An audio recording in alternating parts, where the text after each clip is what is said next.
Welcome to Acts 24 and hopefully 25. We got through both chapters pretty quick last night at church.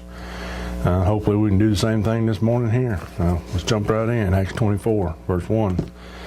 And when we left off, remember in chapter 23, we left off, Claudius Lysias had packed Paul up with a bunch of soldiers and a bunch of infantrymen and a bunch of horsemen and sent him off to Caesarea to Felix. And Felix had received him and read the letter and asked him where it was from. We found out Paul was a Roman citizen. He told him, he said, when your accuser show up, he said, I'll hear you. So here we are in chapter 24, verse 1. After 5 days, Ananias, the high priest, descended with the elders with a certain orator named Tertullus, who informed the governor against Paul. This Tertullus would have been a lawyer. I mean, it calls him an orator here, but Tertullus, as we judge from his name, which is a modification of the Latin Tertius, was a Roman, and would be chosen because of his knowledge of Roman law and his ability to plead the case before Felix in such a light as to make it seem that Paul was dangerous to the Roman power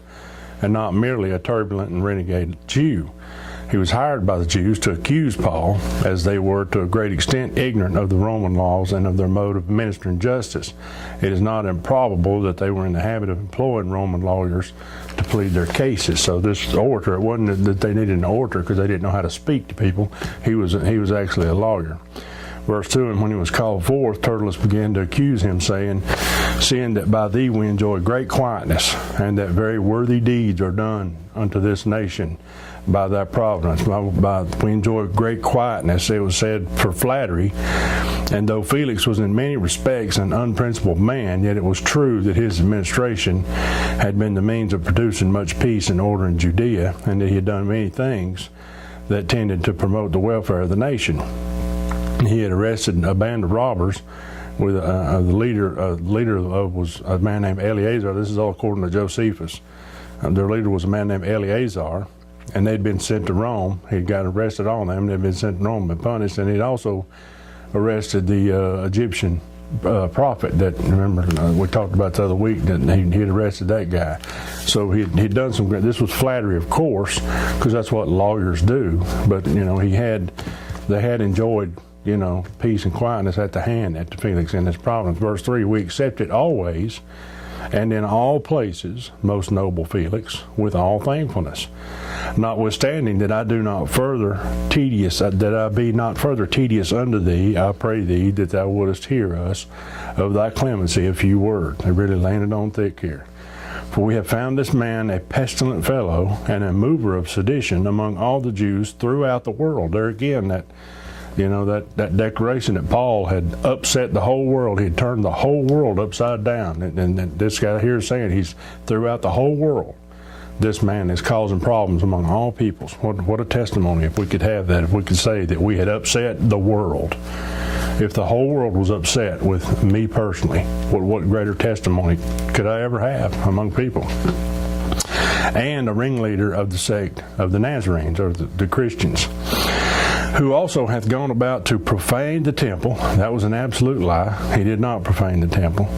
Whom we took and would have judged according to our law. In other words, Paul would have been killed on the spot. But the chief captain Lysias came upon us, and with great violence took him away out of our hands, commanding his accusers to come unto thee, by examining whom thyself mayest take knowledge of all these things whereof we accuse him. Now, what he's doing here, he is falsely accusing Claudius as well as Paul. Claudius Lysias heard a commotion, and he took soldiers to see what was happening, and he saw a mob on the verge of killing a man in the streets. And not knowing what was going on, he arrested Paul and he chained him to 2 guards, saving his own life until he could better understand what the tumult was. He's trying to say, this all would have been handled. This wouldn't be in your problem now, Felix. This would have been, it wouldn't have been a part of your day if your guy had just left things alone and let us handle it. So remember in the letter that Claudius, sent with Paul to Felix, he was talking about what a hero he was. Everybody's making themselves, it's all a bunch of CYA going on here. Everybody's trying to make themselves, and which is natural. I mean, that's what humans do. That's what we do. But Claudius is trying to make himself look good. This guy's trying to make himself look good. He's pumping Felix up, blowing a bunch of smoke up his skirts, and then he's telling him, your man in Jerusalem, what an idiot your man in Jerusalem was, because you wouldn't have to be bothered with all this if it hadn't been for him. Verse 9, and the Jews also assented, saying that these things were so. This is all false. It's all false lies and false accusations and lies, because they're a bunch of bloodthirsty people. They want Paul's blood. They want Paul dead. They've wanted him dead for years now, and they're seizing on every opportunity that they have, doing whatever they have, saying whatever they have to do. Like we talked about the other week, it's amazing how far people are willing to go and what they're willing to do in the name of their religion. To do all these things, these nasty things, in the name of their religion. And so he made his presentation there. He went through these stages. He praised Felix to get on his good side. Praised him. Told him what a great guy he was. Told him the Jews are well pleased with Felix's government, and they felt obligated, obliged to him. They painted Paul. They pictured Paul as an exceedingly bad man, a disturber of the peace, a teacher of sedition, and a profaner of the temple. All lies. He should have been punished at once, and would have, but the chief captain had the chief captain not interfered. He's stuck in there again. He's stuck in there. We would have handled this ourselves if it hadn't been for your guy. They were all lawful citizens. They were all just doing what they could. Who had come down to present charges that could be proved to the satisfaction of the governor. Again, it's a lie. They could not have done it. And they called them many witnesses, the highest civil and religious leaders of the nation, who confirmed the charges in every detail. This is modern courtroom drama at its best. Perry Mason, Aaron Reagan, none of them could have done a better job. This guy did a good job. He came down there and he did what he was paid to do. He did what lawyers have always done. They did what they're paid to do. Verse 10, then Paul, after the governor had beckoned unto him to speak, he answered, for as much as I know that thou hast been a many years a judge unto this nation, I do the more cheerfully answer for myself. First of all, Paul was going to get to give an uninterrupted version again of what he was doing.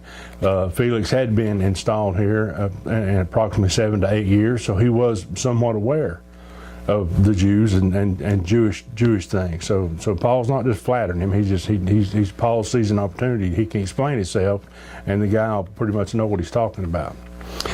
Because that thou mayest understand that there are yet but 12 days since I went up to Jerusalem for to worship. So it's hard to imagine that since we started this, since Paul first got arrested, when Claudius first arrested Paul in the streets, when he heard the commotion when they were trying to kill him, it's hard to imagine, think back through all that we studied and went through. It's hard to imagine that only 12 days has went by. And they neither found me in the temple disputing with any man, neither raising up the people, neither in the synagogues, nor in the city. He wasn't doing any of these. He wasn't causing no disturbances. He wasn't stirring nobody up. He wasn't causing any sedition. He wasn't even teaching and preaching. He was going through the motions of fulfilling that vow. Remember, he took a vow for 7 days, and the 7 days hadn't went by yet, and he was in the motions of doing that. And he was seen walking around the city with a man from Ephesus.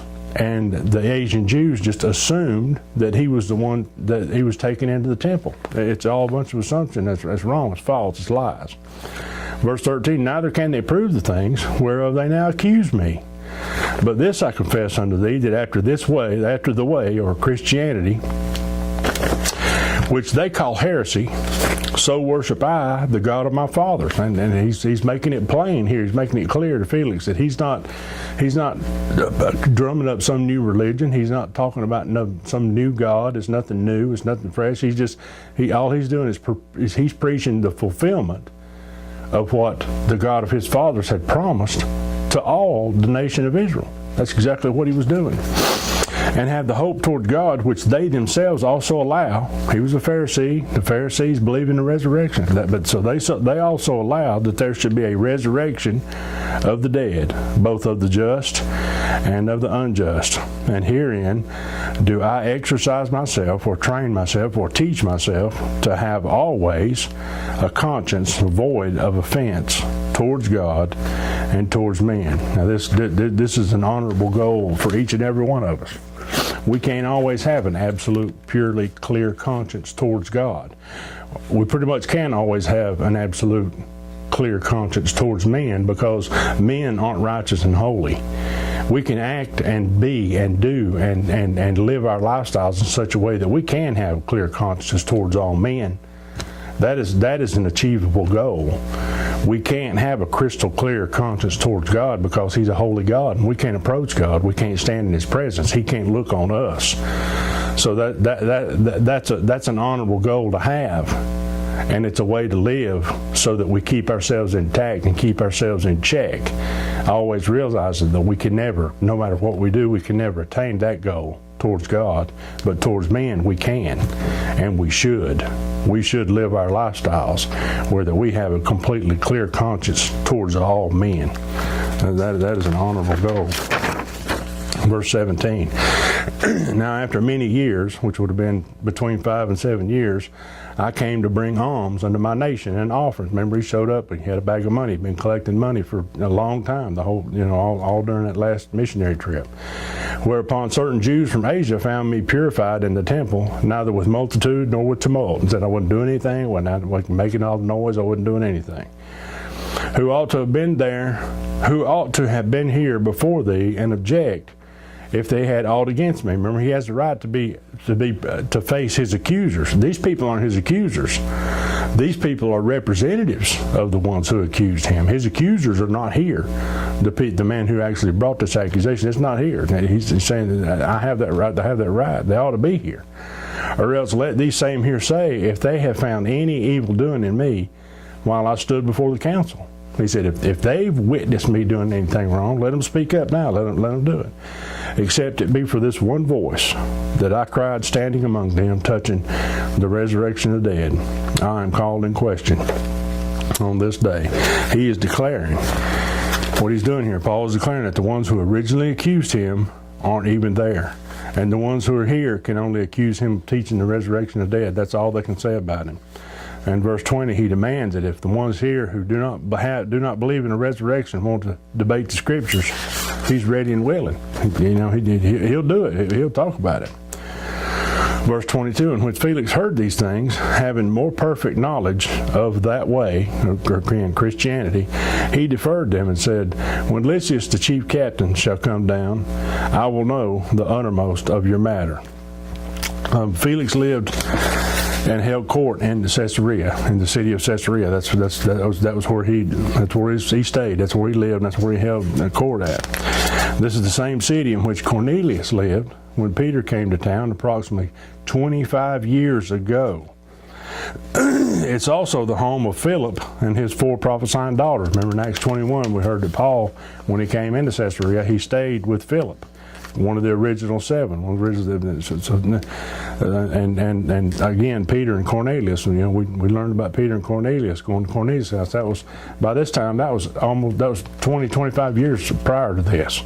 A long time Christianity had been established in Caesarea. So Felix had a pretty good idea of Christianity and the things, but he wanted a Roman opinion. Lysias, he'd read the letter that Lysias had wrote him, and heard, that part, that side of it, of what Lysias had done, and then he'd been told something almost different here by this lawyer. So he'd heard this now, and he was gonna send for Lysias to come down because he wanted to hear Lysias' side of the story.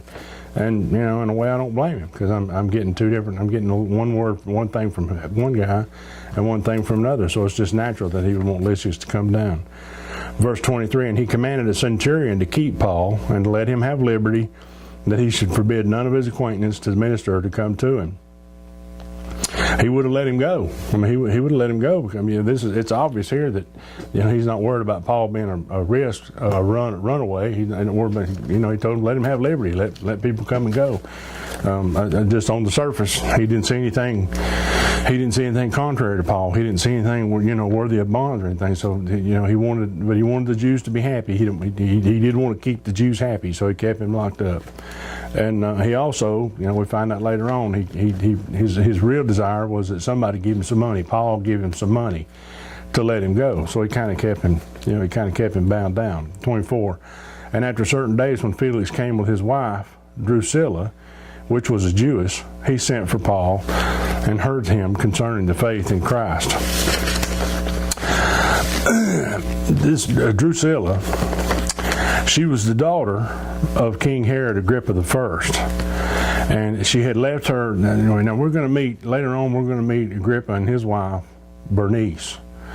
And these are all these people are all interconnected. They're intertwined with each other. This is when we get into the next chapter, I got some background information on Bernice, and we'll find out really what an incestuous little tango these Romans they're playing. It's really, Hollywood can't write better stuff. The Real Housewives of L.A. or Atlanta or Real Housewives from anywhere, they can't hold a candle to these two young ladies, and Drusilla and Bernice. Drusilla was the daughter of King Herod Agrippa I and had left her first husband, who was King Azizus of Emesa, and had married Felix. The moment that Felix saw her, he fell in love with her, and by means of a pretended Jewish magician, persuaded her to leave her husband. He then took her to be his wife. Josephus mentions that she and her son Felix were consumed by an eruption of Mount Vesuvius. This is what it says in Josephus' Antiquities, Book 20, Chapter 7, Section 2. But for the marriage of Drusilla and Azizus, it was in no long time afterward dissolved upon the following occasion. While Felix was procurator of Judea, he saw this Drusilla and fell in love with her, for if she did indeed exceed all other women in beauty. And he sent to her a person whose name was Simon, one of his friends, a Jew he was, and by birth a Cypriot, and one who pretended to be a magician. Now, it bears noticing that remember Paul met a magician named Simon, and you got to wonder if this is that same Simon. He gets around. This guy gets around, but Felix had hired him to go and put a spell on Drusilla, so that to make her fall in love with him, because he had seen her and he had desired her. So he hired this magician to send to her to go and get her to marry him, and persuade her to forsake her present husband and marry him, and promise that if she would not refuse him, he would make her a happy woman. Accordingly, she acted ill, and because she was desirous to avoid her sister Bernice's envy, for she was very ill treated by her on account of her beauty, and was prevailed upon to transgress the laws of her forefathers and to marry Felix. And when he had a son by her, he named him Agrippa. But after what manner that young man with his wife perished at the conflagration of the mountain Vesuvius in the days of Titus Caesar, shall be related hereafter. He told that story later on, but what he's saying here is that she left her husband, married Felix, she got pregnant, had a child, named that child Agrippa, and then later on, in the eruption of Mount Vesuvius, her and that child both died, and he tells about that. I didn't go and look that up and put that in here, but he tells about that in a different section of it. But those are in the days when Titus was Caesar, when Titus was in office. So this Drusilla, Felix came with his wife Drusilla. They're weaving a tangled web, these people are. It's really, if you're interested in any whatsoever, you can look up Josephus' writings online, and you just find the Book of Antiquities, Josephus' Antiquities, Book 20, and Book 20 is full of this whole drama with the Herods and the Felixes and the Festuses. All this drama is all laid out in there. And if you have the time and if you make the occasion, it's some very interesting reading. I'm telling you, the housewives of America they can't hold a candle to these people. Verse 25. And as he reasoned of righteousness and temperance and judgment to come, Felix trembled. So that word tremble is GE 1719. It's EMFOBUS, and it means to be afraid, to be very afraid, for terror and horror. He'd heard the gospel, and the gospel had made him tremble. And after that, he said he'd hoped, verse 26, he had hoped, and he reasoned right that he had trembled, and answered, the rest of verse 25, go thy way, for this time, when I have a convenient season, I will call for thee. By all accounts, Felix was a very nasty man, and he ruled with fear and tyranny. He called on Paul a few times, but sadly, no record of a conversion is found anywhere. We don't know if he got converted, but he heard the gospel here when Paul was preaching the gospel. He trembled. He feared. He feared for his own well-being. He called him back several times. Verse 26, he hoped that also money should have been given him of Paul, that he might loose him. Wherefore he sent for him the oftener. In other words, he called for him several times to come and speak to him and commune with him. But after 2 years, Porcius Festus came into Felix's room, and Felix, willing to show the Jews a pleasure, left Paul bound. Now put yourself in Paul's place and try to imagine what a tedious 2 years that would be. I mean, Felix keeps calling him back and forth. Paul's in jail. He knows he's doing God's work. He's supposed to be living in God's will. He's supposed to be, but why is this happening? Why is all these things going on? Why is he living this tedious life where he's kind of a little like a Felix is like a cat playing with a mouse with Paul. He keeps calling him, wanting to come to him. He's wanting Paul to give him money, and Paul had access to money. He could have got a hold of money, and he could have gotten and paid his way out. He could give him a bribe, and he could have got out of prison. And you got to wonder why he didn't. You got to wonder why he didn't do that. Why didn't go through those motions. And again, I go back to this imprisonment, this whole mission, this whole setup. He's in Caesarea now. This all started out in Jerusalem. But remember, for several months, for a long time, Paul, when he first announced and first started talking about making his way to Jerusalem, the Holy Ghost, through more than one person, tried to stop Paul, tried to get him to not go, told him, don't go. Everybody, they were crying and weeping, they were begging him, don't go to Jerusalem. Everybody felt that impending doom, but Paul determinedly and doggedly and stubbornly went on and put his will first. He turned it. It was a little bit of idolatry. He elevated his own will, his own desire to go to Jerusalem over what the Spirit was telling him. It's telling him not to go to Jerusalem. Apparently, the Holy Ghost had a different route for Paul to go. And I've said before, I really believe that if Paul had listened, if he'd have paid attention, he would have made it to Rome. But he wouldn't have walked into Rome chained to a Roman soldier as a prisoner.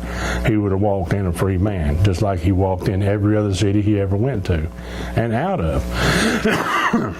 But for whatever reason, we've covered that thoroughly. But again, these things, this 2 years, he sat in this prison just simply because Felix didn't know what to do with him. Didn't know how to handle it. Wanting to bribe. And also wanting to hear the gospel. See, now, a lot of people hear the gospel. Felix hears the gospel. Festus is going to hear the gospel here. King Agrippa is going to come and hear the gospel, and he's going to, he's going to shake and tremble a little bit too. People are hearing the gospel. There's 276 soldiers as we get on towards the end of the book. There's 276 people on the ship that wrecks in the sea. They all hear the gospel. And he makes it to Rome. God is, there's an old saying, he take a mess and turn it into a message. And he take a test and turn it into a testimony. And that's true, and that's what he's doing. God's not going to waste opportunities. But I'm convinced that Paul would have got to Rome by some other means if he simply had took that bag of money, gave it to somebody else and say, here, the Holy Ghost don't want me to go into Jerusalem. As bad as I want to go, I'm not going to go. And he'd have got down on his knees and asked God which direction he would have went to. If Paul had been obedient to the Spirit and obedient and true to what he was hearing, to what the Spirit was trying to tell him, the end of the book of Acts would be a completely different story. It would be a whole completely different story. But anyway, but imagine Paul sitting there, and I'm quite sure that all of that I'm talking about here, all that would roll through Paul's mind. I'm sure he realized that at some point. I'm sure at some point before he ever made it to Caesarea and before he ever talked to Felix at all, I'm sure at some point it crossed Paul's mind, you know what, I've messed up. I made a mistake. I see now why God didn't want me to come here. I see now why I wasn't supposed to come here. I'm sure all those things rolled through his mind. Moving right along, right into Acts chapter 25, Normally at this point I'd ask anybody had any questions or comments, but if you do, you have to type them out. We can't answer them and go over them right now, so we'll just jump right straight into chapter 25, verse 1. Now when Festus was coming to the province, after 3 days, he ascended from Caesarea to Jerusalem. According to Josephus' Antiquities in Book 20, several principal leaders from Caesarea had traveled to Rome and had brought charges against Felix before Nero. One of Nero's chief advisors was Pallius, who was brother to Felix, Felix's brother. Because of this, Felix was not punished for his actions, but he was replaced in Judea by Porcius Festus. Also, according to Josephus, Festus only lived 5 years after he came to Judea. He had only served 5 years, and he died in Caesarea. Verse 2, then the high priest and the chief of the Jews informed him against Paul and besought him and desired favor against him, that he would send for him to go to Jerusalem, laying in wait that they should kill him. They still won't. This is 2 years has gone by now since this other little dog and pony show, and they're going to have another one here in a minute. But 2 years went by and they still want Paul dead. They hadn't let up. They're relentless. Verse 4, but Festus answered that Paul should be kept at Caesarea, and that he himself would depart shortly thither.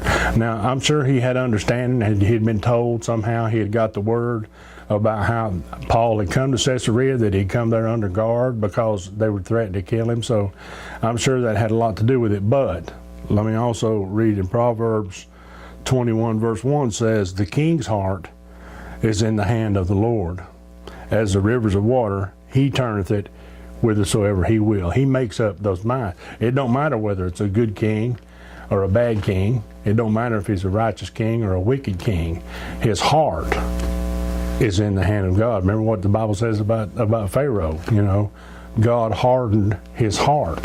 He changed it. God changes those situations according to his will, to do his will. And see, Paul is in jail, yes. He's in prison, yes. And that's a product of his own design, of his own disobedience, I should say, not his design. But yet, God's going to keep him alive. And whether Festus realized that that something might happen to Paul or not, you can see God's intervention here, because he's not going to move. He's going to say, he said, but Festus answered, verse 4, that Paul should be kept at Caesarea. Right away he said, no, I'm not going to put him on the road. And that's God. That's you can see God working in Paul's life to keep him alive, to make sure he's getting through this, because he's going to go to Rome.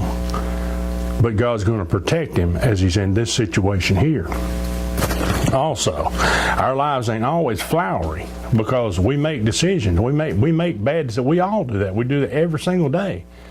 We make bad decisions. We go places we shouldn't be. We make turns that we shouldn't make. We stop. We see people. We in our mind. We make these decisions in our minds, and God intervenes and protects us. But a lot of times, he can't. He's not going to stop if we're not supposed to go somewhere and we're going off down the wrong road. A lot of times he's going to let us suffer through those things, whatever the consequences of that situation are, so that maybe the next time we'll pay attention. All these things happen for a reason. Well, you're saying God brings trouble on us. He don't bring trouble on us, but he allows us to bring trouble on ourselves. He gets us through it. Yes, he intervenes. Yes, he turns a test into a testimony. Yes, he does all these things. But he allows us to walk our own paths and suffer our own consequences. Paul brought this on himself, but he's going to keep him alive, because he's in the end, in the big picture, he's got a job for Paul to do that nobody but Paul can do. And he's going to make sure he gets there to it. But in the meantime, Paul's made these series of bad decisions, and he's in a situation, and God's going to use him in those situations, but he's going to let him suffer through it. Remember, the Philippians is one of the books that he wrote while he was in prison. Everybody loves Philippians 4:13. I can do all things through Christ who strengthens me. When Paul wrote that down, he'd been in jail at least 3 years, maybe 5. The irony struck me in that not too long ago. I mean, I'd read that verse thousands of times. And all of a sudden it dawned on me that when Paul wrote those, when those words first were come off the end of a pen onto a piece of paper, Paul was sitting in a jail cell. under prison guard. I can do all things through Christ who strengtheneth me. Was written in prison. Yes, we bring consequences on ourselves. Yes, God is going to let us suffer through them. What did Jesus say? You know, to the guy that owed you, I'll keep you in prison until you pay the last farthing without forgiveness. Otherwise, you're going to sit there. He allows us to suffer the consequences of our own bad decisions. And that's exactly, he's using Paul every single day to witness, to spread the gospel. But at the same time, he's allowing Paul to suffer the consequences of his own bad decisions. And this should be a great example to us. God is not the spare tire in the trunk of the car to drag out when we got a flat and say, fix it. That's not his job. That's not his purpose. We don't go and do on our own and do what we want to do till we get in trouble and then call on God and say, can you get me out of this situation? Can you fix this? And he's going to say, no. I'll keep you alive through it, but I'm not going to get you out of it. That's not the gospel. That's not Bible. He's going to. He don't just walk around with his hand up under our rear ends, you know, making sure we do everything right and fixing whatever situation we screw up. That's not his job. That's not what he does, and that's what Paul is. I'm sure Paul learned it early on. He probably realized it pretty early on. I would imagine that he realized it the first time Lysias came down and got a hold of him and saved him from out of the streets of Jerusalem when the Jews were trying to rip his arms and his legs off. I'm sure that he realized it maybe even before then, but if nothing else, but by that time, but he's still, all this time, he's sitting in jail. And he's the big cat, Felix and Festus's little mouse that they're playing with now. Verse 5. Let them therefore, said he, which among you are able, go down with me and accuse this man, if there be any wickedness in him. Many different charges of substantially different levels of severity have been brought against Paul, but by as many different men. And Paul's reaction to them was all a consistent proof that I have done any wrong at all, to which so far they could not. That's what Paul keeps screaming. Prove, somebody step forward and prove that I've done anything at all wrong. And after all this time, nobody has. They still haven't. Verse 6, and when he had tarried among them more than 10 days, he went down to Caesarea, and the next day, sitting on the judgment seat, commanded Paul to be brought. And when he was come, the Jews which came down from Jerusalem stood around about, and laid many and grievous complaints against Paul, which they could not prove. They couldn't prove any of them. While he answered for himself, neither against the law of the Jews, neither against the temple, nor yet against Caesar have I offended anything at all. Paul saying, I have not done anything wrong. He isn't just counting on the fact that these charges can't be proven. He's saying that he did none of these things, therefore it is impossible for them to be proved. Paul's not living out his days in fear that somebody's going to be able to prove something that he did. He knows he did not do it. He knows he is absolutely, purely innocent of all the charges that they're bringing. Verse 9, but Festus, willing to do the Jews a pleasure, Paul had already been in jail for 2 years, so Felix could do the Jews a pleasure. They're all about keeping people happy. The Romans, above all things, they wanted content. They wanted people to be content. They didn't want uprisings. They feared uprisings and upheavals and warring in the streets and things. So they did what they could to keep everybody as happy as they could. While Festus, willing to do the Jews a pleasure, answered Paul and said, wilt thou go up to Jerusalem, and there be judged of these things before me?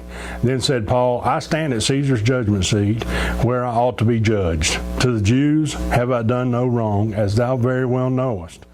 For if I be an offender or have committed anything worthy of death, I refuse not to die. But if there be none of the things whereof they accuse me, no man may deliver me unto them. I appeal to Caesar. This was the right. I appeal to Caesar. This was the right of every Roman citizen in matters of life and death. Paul knew that Festus just wanted rid of the problem that was Paul. And that's why Festus was so willing to drag this whole mess all the way back up to Jerusalem to let the Jews handle it. This appeal by Paul served two great purposes. One, it saved Paul's life, at least until he got to Rome, where he knew he was headed anyway. And two, it solved a huge problem for Festus by getting him off the hot seat, so to speak. Because when he announced, when he said this, I appeal to Caesar, that's what he was, in effect, that's what he was doing. He was giving Festus a way out, because this was a mess that, Festus had come into, Felix had been put out of office for wrongdoing. And Festus had come into a bad situation to begin with, because they had sent him from Rome saying, okay, Felix has got this place is all messed up down there, and Felix is doing all these things, so you're going to have to go down and straighten it out and see what's going on. So, and this was something that Felix had left behind. Paul was a problem. Paul was a thorn in his side. Paul was something he couldn't just do away with it. I mean, this man had been in prison already for 2 years. He couldn't just, it had to be dealt with. Some answer to this had to be brought. So Paul was in effect, when Paul said, I appeal to Caesar, he let him off the hook. Verse 12 said, then Festus, when he had conferred with the council, he answered, hast thou appealed unto Caesar? Unto Caesar thou shalt go. He was happy. He was happy because he had, just like Pilate, he'd washed his hands of the whole mess. He was like, I got rid of this guy. He's on his way to Caesar. He's just waiting on the time to send him. Verse 13, and after certain days, King Agrippa and Bernice came unto Caesarea to salute Felix. Now remember, Agrippa was the king of this whole area. So Festus is new, so he's coming to Caesarea. And Herod Agrippa, now this is Herod, King Agrippa was Herod, and his palace was in Jerusalem. That's where he lived, outside of Jerusalem. So him and his wife had come down. And this was like an official thing, an official welcoming to the, to the neighborhood or whatever. So he came down. Now we'll talk about this Bernice for a minute here. Bernice, who is the wife of Agrippa, after certain days, verse 13, King Agrippa and Bernice, his wife, came unto Caesarea to salute Festus. She was the sister of Agrippa. She was Agrippa's sister, but she was also his wife. And remember, she's Drusilla's sister as well. Drusilla was married to Felix. Drusilla and Bernice are sisters. Bernice is married to her brother Agrippa, which makes Agrippa also the brother of Drusilla. I'm telling you, it's a messed up mess. She had been married. She was the sister of Agrippa, Bernice. She had been married to Herod, king of Chalcis, her uncle, her father's brother. So now she was married to her brother. But when she married her brother, she had left her husband, her father's brother, her uncle, to marry her brother. After his death, she proposed to Ptolemy, king of Pontus, which was part of Cilicia, which is where Paul was from. Paul was from Cilicia, Tarsus, which is in Cilicia. That if he would become circumcised, she would marry him, and he complied. Now this is funny. I mean, you think about this. Here's this woman. She's married to her brother, to her uncle. She's fixing to go and be married to her own blood brother. She's married to several different. I read in Josephus, like I said, in book 20 of the Antiquities. This whole drama, this whole TV series is laid out by Josephus. She was married to several different men, but I think it's hilarious of all this incestuous knotting up and all these running from uncle to brother to this one, to pillar to post. She wouldn't marry these guys unless they got circumcised. That's just funny to me. And he complied, but she did not continue long with him, and after she left him, she returned to her brother Agrippa, with whom she lived incestuously as his wife. Josephus directly charges her with incest with her brother. This is what he says in book 20 again, Antiquities, book 20, chapter 7. She lived a widow a long while after the death of Herod, king of Chalcis, who was both her husband and her uncle. But when the report went that she had criminal conversation with her brother, Agrippa Jr., she persuaded Ptolemy, who was the king of Cilicia, to be circumcised and to marry her, as supposing that by this means she should prove that those accusations upon her were false. Ptolemy was prevailed upon, and chiefly on account of her riches. Yet did not this matrimony endure long, but Bernice left Ptolemy, and as was said, with impure intentions. So he forsook at once his matrimony and the Jewish religion, and at the same time Mariamne put away Archelaus and was married to Demetrius, the principal man among the Alexandrian Jews, both for his family and his wealth. And indeed he was then her alabarch, whatever that is. So she named her son, whom she had by him, Agrippinus. But of all these participators we shall hereafter treat more exactly. And again, Antiquities Book 20 is full of this whole, and so they were just like a big knot. It was just a big incestuous, blood-related knot of husbands and wives and divorcings and going on and carrying on. The Romans really were nasty, despicable people. And this King Agrippa, by the way, is the Herod. He's Herod the builder. He's the one that that rebuilt the temple. That's who this is. When this King Agrippa that showed up, it's Herod that built the temple. He's known for Herod the architect. He built Herod's palace. He built a lot of things around Jerusalem, all over Judea actually. Verse 14. And when they had been there many days, Festus declared Paul's case unto the king, saying, There is a certain man left in bonds by Felix, about whom, when I was at Jerusalem, the chief priests and elders of the Jews informed me, desiring to have judgment against him. The Gentile Romans had a better sense of justice than the religious, the righteous Jews, who should have been ashamed by this fact. They should be living shame, but they weren't. They were beyond shame. They'd killed their Messiah. When Pontius Pilate protested the slaying of an innocent man, he told him, Pontius Pilate told him about Jesus, I see no fault with this man. Why should I slay him? Why should he be crucified? And they killed Stephen with a blind rage without a trial. Remember in Acts chapter 7, Stephen preached a fantastic sermon, and then they stoned him and they killed him. And they gloated over the death of James. You remember this Herod's father is the one that had James's head cut off. They gloated over that, and they thirsted for the blood of Peter and Paul and many others. All this contrary to the law, to the gospel that they proclaimed to keep. They set themselves up as righteous religious men.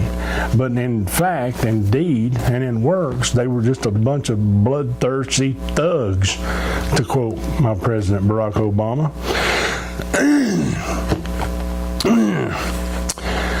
Verse 16, to whom I answered, It is not the manner of the Romans to deliver any man to die, before that he which is accused have the accusers face to face. In other words, and have license to answer for himself concerning the crimes laid against him. So he told them that according to Roman law, you have a right to face your accusers, which is what he was trying to do. Verse 17, therefore when they were come hither, or when they came down here without any delay, the next day on the morrow I sat on the judgment seat, and you commanded the man to be brought forth, against whom when the accusers stood up, they brought none accusations of such things as I supposed. In other words, he was expecting to hear, something out of their mouths worthy of death. He really expected a legitimate accusation against Paul of something that was worthy of death under Roman law. That they had convinced him that that's what they was going to bring, but it was such things that I suppose. Verse 19, but had certain questions concerning him of their own superstition, and of one Jesus, which was dead, whom Paul affirmed to be alive.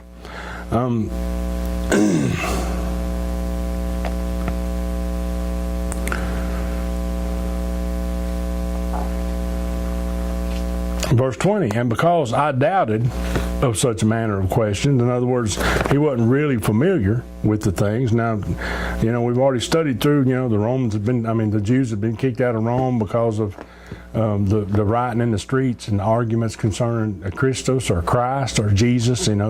Jesus wasn't unheard of in the regions, but the Romans didn't really pay it because they considered that, they recognized the Jews as a religious people. They recognized the validity of the Jewish religion, and they didn't do anything to intentionally infringe upon or stop them from pursuing their religion. But at the same time, it was a superstition, so they didn't really know a lot about the ins and outs of it. So that's what Festus is telling Agrippa here. He said I expected to hear something worthy of death out of them, and they talking about the superstitions and their own religious things, and he don't know anything. He said, because I doubted of such manner of questions, I asked him whether he would go up to Jerusalem and be judged of these matters.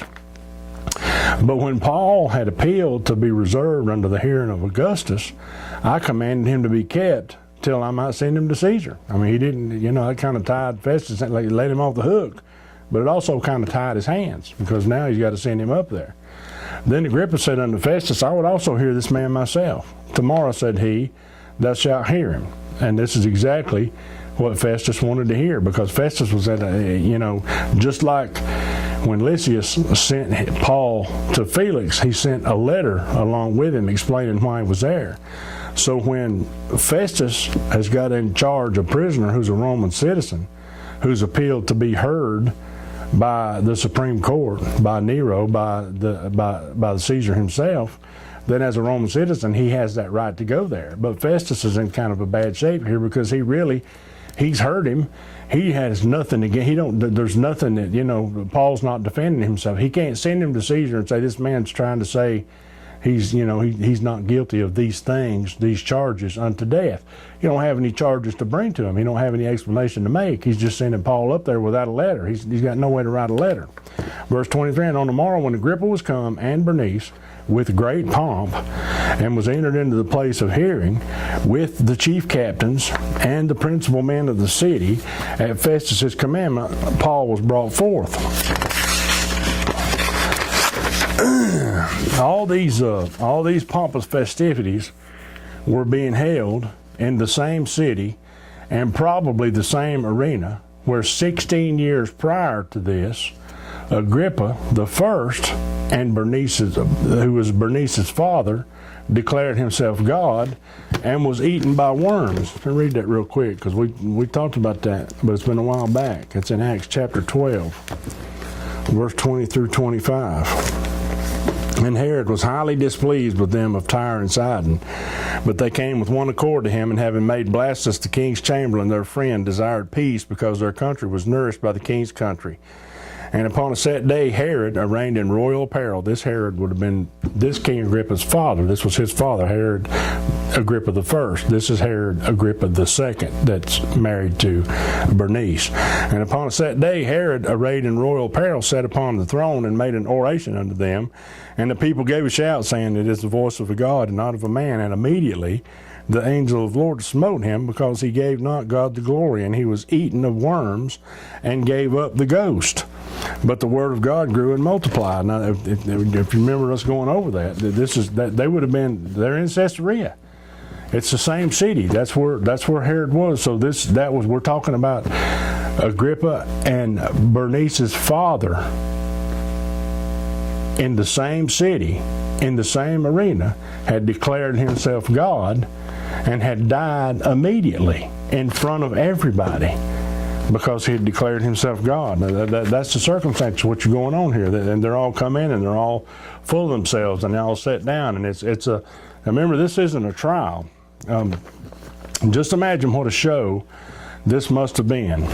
All the pageantry and all the schmoozing and all the clothes, and everyone was lauding and being lauded by each other. Everybody's patting each other on the back. Everybody's, telling everybody what great people they are. It would have been just like being at the Academy Awards or at the Oscars. I mean, everybody there is just falling all over themselves to tell everybody else what a wonderful person they are, what a great humanitarian they are, what great fine work. Everybody's pumping each other up. It's all just a big show of the whole city coming together and say, look at me, I'm this, and look, it was just a big pompous mess. But they're doing it all in the same city where everybody there's father had declared himself a God and had died immediately right in front of all of them. But you know, people, history repeats itself. Things happen, you know, it goes on. They're sitting here, you know, in all their wonderness and all their wonderfulness, and look at all the nastiness. You go and read Josephus, the nastiness that's in their personal lives. And yet here they are, kings and queens, sitting on thrones and dressed in nice clothes, and everybody's worshiping them, telling them what wonderful people they are. Nothing's changed. Nothing's changed. We do the same thing right now. Verse 24, and Festus said, King Agrippa, and all men which are here present with us, you see this man about whom all the multitude of the Jews have dealt with me, both at Jerusalem and also here, crying that he ought not to live any longer. Now remember, this is not a trial. They're not here presenting this so that they're not saying, here we're going to present you what this happened, and King Agrippa, you rule on this. Paul had appealed to Caesar. And under Roman law, he had to go to Caesar. King Agrippa wasn't going to hear his story and say, well, he's not guilty of anything, let him go. That's not it. Paul's appealed to Caesar. This is entertainment. This is a show. They're doing this for entertainment. It's like the big cats playing with this little mouse. They've got Paul locked up in prison. It's not a trial. But when I found that he had committed nothing worthy of death. Now this is 4 times by 4 different people that Paul has been publicly declared that he is guilty. That he is innocent of all charges and guilty of nothing. 4 times that he's been publicly declared innocent. He committed nothing worthy of death, and that he himself hath appealed to Augustus. I have determined to send him, of whom I have no certain thing to write unto my Lord, which was Nero. And just as a little off thing, Nero was the first Roman ruler who declared that he wanted to be referred to as the Lord. The Lord. They were all, a lot of them thought they were dead. A lot of them thought they were gods. But Nero demanded that he be referred to as the Lord. That's why he's speaking. That's why Festus is using that term. I had nothing to write on my Lord. Wherefore I have brought him before you, and specially before thee, O King Agrippa, that after examination I might have somewhat to say. In other words, Festus is groping in the dark. He don't have anything to write in a letter. For it seemeth to me unreasonable to send a prisoner, and not withal to signify the crimes laid against him. He has openly declared Paul innocent 4 times, and literally had nothing to write down concerning Paul. And the Romans love to write everything down. That is a continuing saga in the end of Paul's life, and getting towards the end of the book of Acts. And we will continue next time with the next chapter, maybe the next 2, maybe the next 3. That's chapter 24 and 25. We've only got 3 more chapters to go in the book of Acts, and then unless something changes, I'm contemplating put together some kind of short little overview or review, to end it all up. So we're following Paul through his succession, and chapter, next he makes his presentation to Agrippa, and we deal with that, and Agrippa ends up declaring him innocent and not guilty of any charges. But yet, and he goes in chapter 7, we spend chapter 27, and Paul's journey, his very dramatic and lengthy ship journey, from Caesarea till he gets to Rome, to Italy, and makes his way towards Rome. I hope, again, as always, I hope we're learning something. I hope you're learning something. I hope that you're enjoying these, and that the Bible is coming alive to you. It certainly does to me. We're getting closer and closer to starting the book of Revelation, and I hope it's edifying to each and every one of you as it is to me. And I hope you're enjoying it and have as much fun as I am putting it together. So until next time, God bless you. Thank you for watching. Thank you for sharing. And nothing happens. Good Lord willing, we'll be back next week.